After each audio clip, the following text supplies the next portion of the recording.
Hi everyone, my name is Joshua Schwarzberg and I am with Voodoo Sidecar. Today we are talking about the classic Manhattan, one of my favorite cocktails that you can enjoy every single day of the week.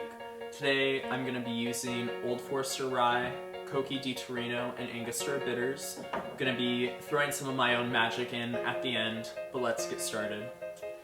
So first, take 4 dashes of Angostura bitters.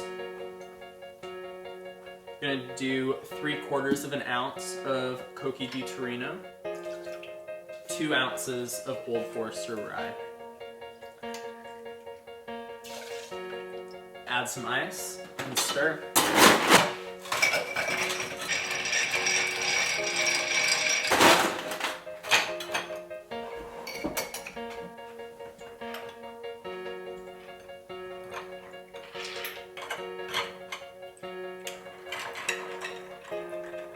Gonna do an orange expression to bring out some of those floral and sweet qualities. And then garnish with the classic brandied maraschino cherry. Cheers.